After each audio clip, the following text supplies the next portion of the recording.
You know, John Lash, the great Nag Hammadi scholar, he says the Nag Hammadi texts, which were found 2,000 years ago in Egypt, or they were buried 2,000 years ago in Egypt and found in 1947. And what's great about the Nag Hammadi is they haven't been tainted by anyone. No pope, no politician, no historian has rewritten anything in there. So we're reading exactly what they wanted us to read 2,000 years ago. Okay? Nobody's got their meat on it. No spin. The Nag Hammadi says that about 1,600 years ago before them, or about 3,600 years ago, the earth was invaded by something called the Archons, which is close to the Anunnaki. And they don't say they're beings. They describe it more like a virus, an off-planet virus. And these Archons came, and what these Archons are is they do not possess the divine essence that we possess. And they're really jealous of us for that. And so they're creating a world, this is what the Nag Hammadi says, a simulated world all around us. It's all simulated. And what it is, it's trying to show that they can create everything that the God has created, the beautiful earth and the flowers and everything. They can do just as good a job as nature can do, only they do it fake. And the point of the Archons, according to Nag Hammadi, is to make you think that their reality is the reality, not the real reality. So I suspect that's who told us we can't have the fruit of the tree of knowledge. Because once you understand what is going on here, you can free yourself of the Archons. And I believe the Archons are here. And I believe they're everywhere. And I think they are a virus. Atlantis, Mu, Arcadia, the Holy Grail, the Philosopher's Stone. They all share a similar fable of something lost sought to be regained.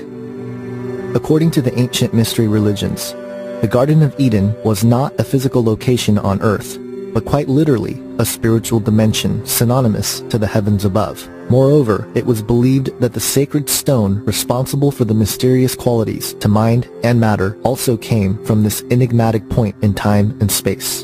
In Celtic mythology, an immortal named Arthur of Camelot will one day return at some future time from the Isle of Avalon. Avalon in Welsh means apple, giving rise to the false notion that the fruit from the forbidden tree of knowledge, which God forbid Adam and Eve to eat, was in fact an apple.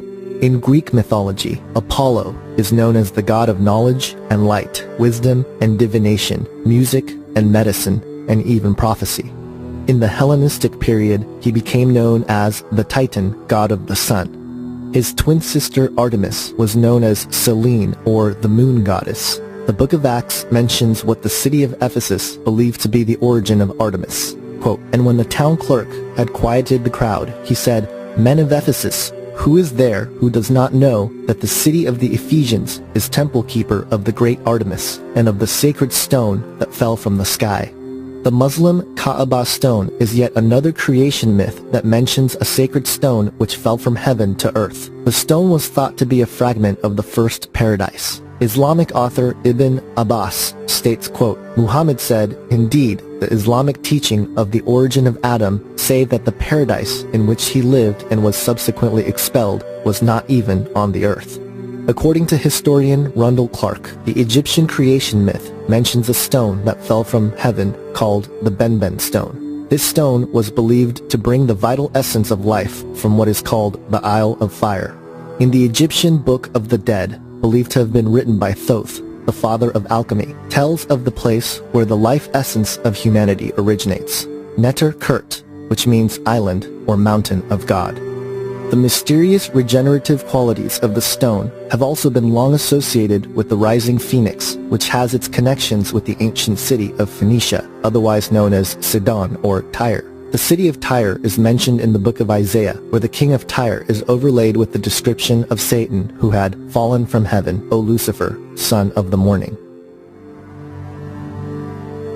It is evident that with this brief survey of ancient creation myths, These occult traditions have forever been the common thread between the practices of esoteric spirituality like alchemy, Hermeticism, and Kabbalah, but also of the secret orders such as the Rosicrucians, Freemasons, and even the Illuminati. The late Christian prophecy author David Flynn summarized, quote, "The common thread within most ancient creation stories was the union of the celestial and terrestrial at a particular time of unparalleled upheaval and change. The marriage of heaven and earth gave birth to the worldwide legends of the gods who descended from the heavens."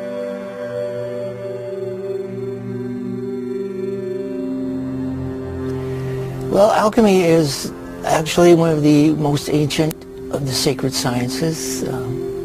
Its origins are stretching far back into history. In the terms of the alchemists themselves, alchemy was the transformation and transmutation of metals. But in a broader sense, this transformation takes place on all different levels, not just a physical level, but mental and spiritual levels, and not just for metals, but for all creatures. All of creation is going through this process of transformation. One alchemist described alchemy as celestial agriculture. Oh my God. And this is a sense that everything in nature is alive and transforming, going through a process of development. Frater Albertus described alchemy as a process of consciously assisted evolution, where the operator himself is consciously involved in his own evolution. Oh yeah, I like that. I like that a lot. Yeah, it's a lot more than the commonly held belief that it's transmuting base metals into gold. If you look in the dictionary, that's the standard definition for alchemy, turning lead into gold. But there's quite a bit more to it than just that. Mm-hmm. And can you go into a little more depth about the origin of alchemy? The origins of alchemy are lost to history. Most of the scholars will agree that alchemy in the Western tradition began in ancient Egypt, possibly 10, 12,000 years ago. According to ancient legends and stories, even back then, alchemy had a divine origin. There was a race of spiritually ascended people who walked the earth and taught mankind the arts of civilization. And even in ancient times, there were fantastic stories that God taught it to Adam, later to Moses and Abraham. Fallen angels taught it to human women in exchange for sexual favors, and these were in ancient times. In more recent times, it's been proposed that this was a technology that stems from Atlantean technology, that aliens brought it to Earth. But if you follow the thread of history itself, somewhere in ancient Egypt there was a sacred science. It was called the divine art. And that was the origins of alchemy. And you can actually follow the processes through the various priesthood who kept this as a secret science, and it was passed along from generation to generation under oaths of secrecy. It was developed as a secret science and very closely guarded secrets. The origin of alchemy is as mysterious as the practice itself, but its influence has been vital to human civilization.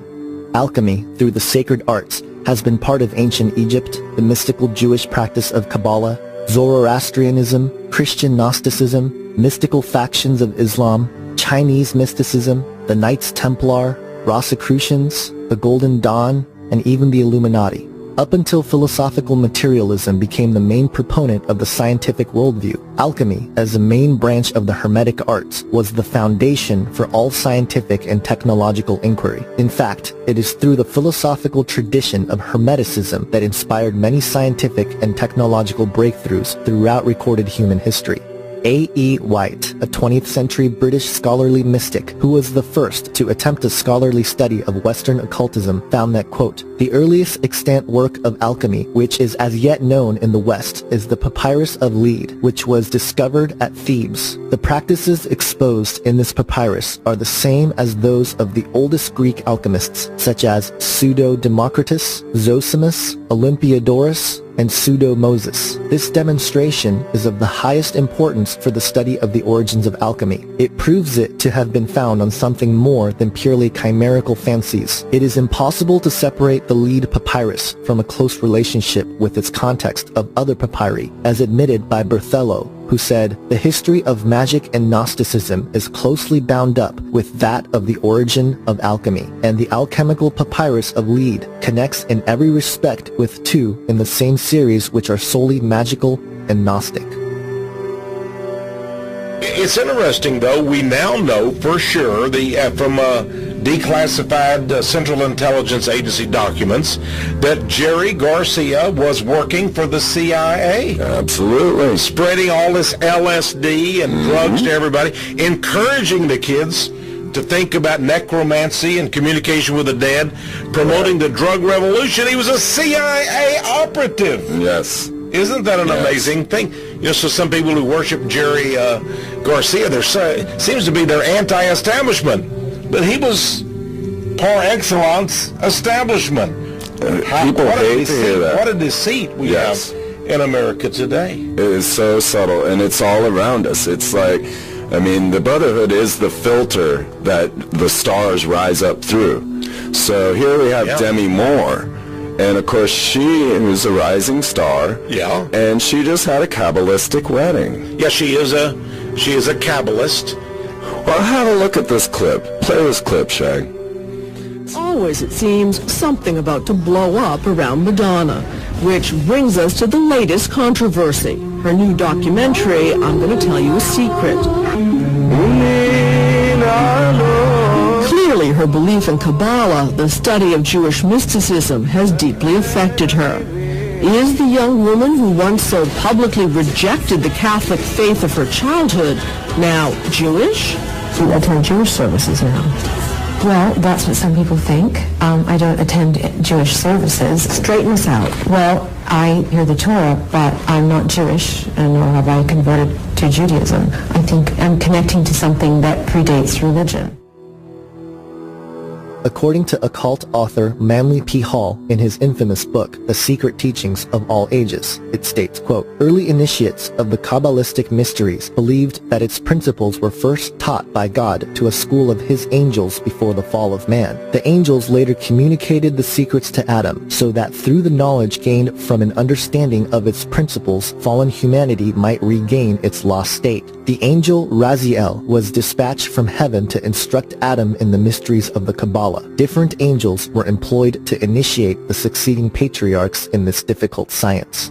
Most esoteric authors believe that the origin of alchemy and the knowledge of the mysteries originate in ancient Egypt, in particular from a deity named Thoth, who later became known as Hermes Trismegistus. Garth Fowden, in his book, The Egyptian Hermes, A Historical Approach to the Late Pagan Mind, states, quote, "Thoth was among the most diverse and popular of all the Egyptian gods. In particular, Thoth was regarded even in the most primitive period as the moon god. Thoth came to be regarded as the origin both of cosmic order and of religious and civil institutions. He presided over almost every aspect of the temple cults, law, and the civil year, and in particular over the sacred rituals, texts, and formulae, and the magic arts that were so closely related. To him, as divine scribe, inventor of writing, and lord of wisdom, the priesthood attributed much of its sacred literature, and of the occult powers latent in all these aspects of the cult of the gods, Thoth was the acknowledged source. By extension, he came to be regarded as the lord of knowledge, language, and all science, even as understanding or reason personified. The influence of Thoth's later title, Hermes Trismegistus, has been the root of knowledge for the history of mankind. What is now referred to as the Hermetic Order and its outworking of Hermeticism has influenced some of the most familiar names, including Pythagoras, Plato, Aristotle, Galileo, Kepler, Da Vinci, and Isaac Newton.